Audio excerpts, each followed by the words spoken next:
Let's take a look at Link together. I'm Rocky Outcrop. Welcome back to the channel. Thanks so much. Hit the like and subscribe button. Really do appreciate it. Massively just want to push the Bitcoin video onto people today. Please do go look at that video. I always recommend the Bitcoin videos. They're full of educational content. It's like they're jam-packed, and the way I make these videos is as if I was making them for myself before I knew about trading. So like I find it's the bee's knees. I don't know, I'm biased. So yeah, I had to take a little bit of a deep breath here as I looked at this. There's just so much on this.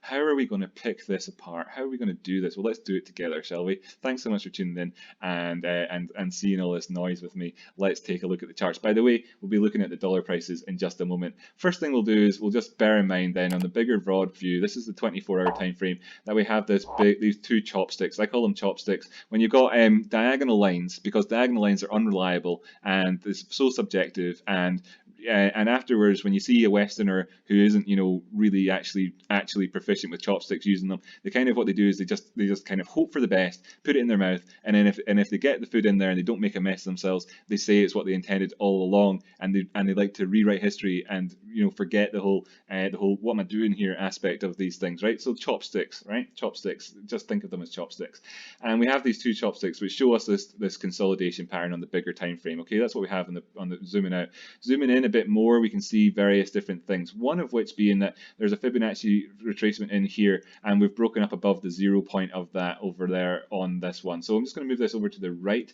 and so that it's coming in here. This is the bottom part here that had that. So I'm just going to move over to the right and rejig it slightly so that it fits in. Okay, that's going to be good enough there at the bottom. Actually, let's move a tiny little bit there. That's good. That's good there, and then the top there is good there. So we know that should the prices stay above 44,000, that things are rosy. We've not got a Fibonacci retracement towards the downside. We can keep this on here for speculative sort of, tempering our opinion, point of view about things like that, So ideally, when we see the higher low come in, especially since we touched the 618 golden retrace pocket here exactly, I'd like to see it stay above the 50% move, because if we go down below 50% there, you're looking at a potential full-on valid Fibonacci if this was drawn in wick to wick. You don't believe me? You don't believe me? Don't you believe me? Okay, look, if you don't believe me, there we go, and boom, it lines up pretty much perfectly. So it does, it lines up perfectly, it's spot on, 100% exact. So this is speculative and all the rest of it, but this is real and all the rest of it. We've hit the 618. If we retrace to the 50%, that's a valid 236. You could easily be looking down towards the 382 thereafter.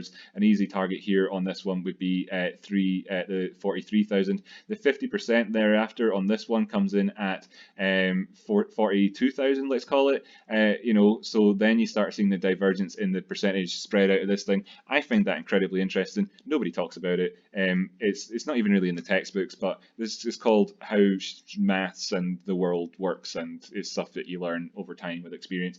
So that's what you can look at there and say, look, we want it to stay above 44,689, just to be too exact about things, because none of these things are exact. Okay, it hit the golden pocket there, and that would be a reasonable area for a retracement. But if we just kind of ignore that instead and say you got a high, higher high, higher high, a low, higher low, etc. Is it divergent? Here RSI says no. Stochastics, is it divergent? It says, hey, could be, but we're not done. We're not done here yet. Could be. It's premature, right? It's premature. Equally, this is premature. This is premature, but looking pretty good. What about the DMI? Well, this is looking pretty good over here. We have this overall. Oh, here's one I did earlier. So for a UK reference for Blue Peter for people. Anyway, yeah, so we're doing well there. We've moved above this sort of trend line here in the DMI.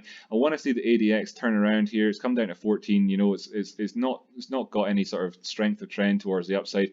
As we know, we can feel this. Like this is how grotesque it was before. Then all this price action has been just a little sort of wiggly worm instead, in comparison. But we are facing all of this up above. Like people are looking at 50,000 ceiling and saying, I don't want to go there. Today. I want to be in profit on my account for like a month on want a position. You know, I don't want to go there today. But yeah, that's obviously a big time potential reversal zone for us.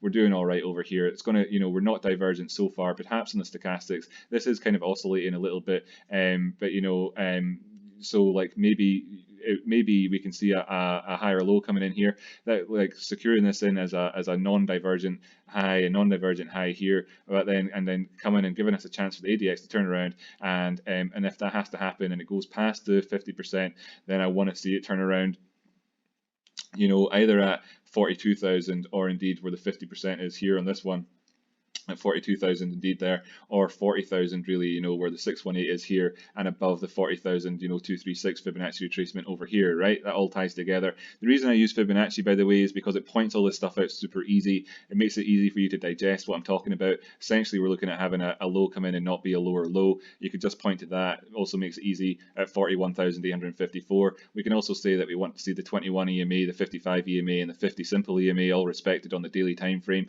And if it gets tested and wicks down below or whatever, sure, but we want to see that operating support to continue this upward trend. And we go over to the weekly time frame and we can say, look here, the 21's coming in there at let's just call it 40,000, right? So you can see how this all ties together. You don't need to use them. I actually am not a massive fan of Fibonacci, just as it happens, but it really helps get the message across. Let's look at the dollar prices so I can move off this. Spent way too long there on that one, but it's essentially the same sort of a story. No, it's not. Here's your previous high. Drawings will come back now. There's the previous high. Here's where we've got to. There's the previous high. There's where we've got to. So, you know, you could say that if this turns out to be as far as it goes and then comes down the way, then it's bearishly divergent, and maybe you see the start of a trend towards the downside. I really do want to see 450 be sort of reached and then maintained. If you look over to the left or down there, just where my head is, I'm leaning over at the minute, so you know I'm taking up less room than I should on the screen anyway. It got pretty damn close to there. Let's see if we can continue this trend up. I want to see the 786 be respected. I want 430 and 425 for these 786s are to remain as support. Failing that, I want to see sort of 411 remain as support, you know, or 420 plays it if you want instead to be your support area for us. I don't want to break down below this triangle. Should it happen though, then at this point here, you know, since we've made it so far, then we can look towards the 370 area where we've spoken about so often as being a potential turnaround zone, and that, you know, because of this ascending broadening wedge. On the other hand here, what time frame I've got this, that's the weekly I'm looking at, but you know, this all adds up. So I went, you know, it's exactly the same story, excuse me. We didn't do the head and shoulders, that's good news, great for us. And yeah, so are we going to break up above this area here? As you can see, the stochastics is kind of, you know, it's busting past this downward trend line. That's good to see. We're up here and we're up at this trend line. You know, can we see things that continue? I'm just going to borrow the previous bearish, the previous divergence, that's bullish divergence that this red line was for. I don't know why it's there, whatever. So yeah, could this be an ascending broadening wedge style structure on this one? I don't want to see it coming back down as low as this and making that seem the case. I'd rather see it have more structure of something. I don't know what. Actually, I don't want to just delete that off there entirely and just kind of look towards this and say I want it to stay above the 50% line, you know, where the neutral line is on this, and not go down towards the bearish control zone or whatever down here. I don't want to see it going down as far as 30 anyway. That's for damn sure. But you know, going well here, and we're busting up above that line, so you know, good stuff, not divergent. Likewise here on the daily time frame, we spoke about this quite a lot, you know, about how we'd have to avoid the divergence. We're coming in here, you know, managed to close here at the minute, and we'll be doing okay compared to when we started going up on the 11th of May time. Of course, we are divergent compared to our previous high area in around here on the 18th of April, something to be bearing in mind, but this is what's been giving us this sideways action for the longest time, really. It's what made it look like there might have been a head and shoulders. We can respect this line here at $3.99, $4 at the minute in terms of this here, and fake out territory, of course, all the way down to that 370 area, depending on exactly, you know, if it did it today or whatever, you know, and it broke down this way. But then you could look towards 325 thereafter if that was the case. But actually, I'm feeling pretty decent about this thing overall as ever. And this ADX continues to go down. It's at 10 now. I think I spoke about this yesterday. I could expect to see some volatility come in here as a result of this. We might get a couple of 10% moves as a result of being down here around about 10, dropping down lower. You know, you can see that sort of thing happen. And you know, so let's just see how things pan out. Could do all this sort of stuff here. It could do something like this, you know, for instance, or whatever. But overall, in general, looking towards the left-hand side and saying, can we get above our previous targets and that in the 350 area we spoke about before, and all the stuff I kind of said earlier as well. Of course, on that one, hit that subscribe button. Go on, do it. Go on, do it. You know you want to. Go on. That's okay, thanks for tuning in. I'll catch you in the next episode. Do daily videos, and I also have a Bitcoin, Ethereum, and Tezos video for today as well. So look at those, and again, check out the Bitcoin one. Well worth a watch.